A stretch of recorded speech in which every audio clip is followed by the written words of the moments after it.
नाशिककरांनो, आता तरी धडा घेणार का? गोदामाईलाही पुरवावी लागते सुरक्षा। रामाचा संपला, पण गोदामाईचा वनवास कधी संपणार? गोदामाईला लागलेलं प्रदूषणाचं ग्रहण काही सुटायला तयार नाही।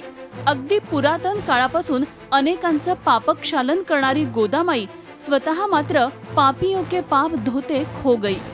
गोदामातेच्या प्रदूषण मुक्तीसाठी न्यायालयीन लढाई झाली, आंदोलनं झाली, अपील झाली, जनजागृती झाली, पण काहीही उपयोग झाला नाही। प्रशासनानं याआधी गोदेला पोलीस संरक्षणही दिलं, पण त्याचाही उपयोग झाला नाहीच। आता या मालिकेत आणखी एक प्रयत्न केला जातोय। गोदा काठावर नो वॉश झोन जाहीर झालाय। तसंच आर्मीतून निवृत्त झालेल्या जवानांवर गोदावरीच्या सुरक्षेची जबाबदारी देण्यात आली आहे। तर त्याच्यामध्ये कचरा टाकणारे जे लोक आहेत त्यांच्यावरती कसा दंड लावायचा याची योजना आम्ही आखत आहोत। त्याच्यासाठी आम्हाला काही विशेष स्क्वॉडसुद्धा लागणार आहेत।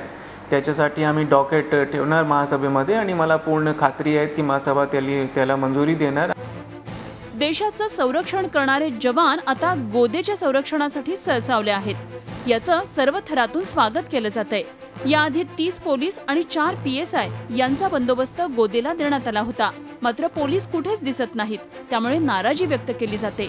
तर सर्वसामान्य नागरिकांनी पुढाकार घ्यावा अशी भूमिका प्रशासनाकडून घेतली जाते। जवानांच्या माध्यमातून जे जवान पुढे आलेले आहेत त्यांचं तर खरंच मनापासून म्हणजे अभिनंदन आहे।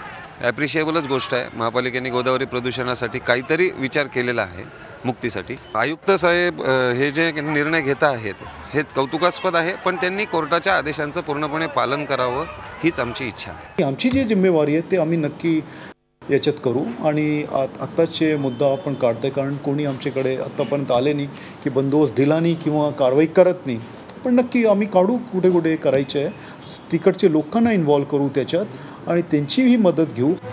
कुंभमेळ्याच्या सुरुवातीला नाशिककरांनी गोदेच्या प्रदूषणाचा मुद्दा चांगलाच लावून धरला होता। अधिकारी लोकप्रतिनिधींनी तात्पुरती मलमपट्टीही केली। त्यानंतर हा मुद्दा मागे पडला आणि गोदेचं पात्र मलिन झालं। आता आयुक्तांनी गोदा प्रदूषण मुक्तीचा मुद्दा परत हाती घेतलाय।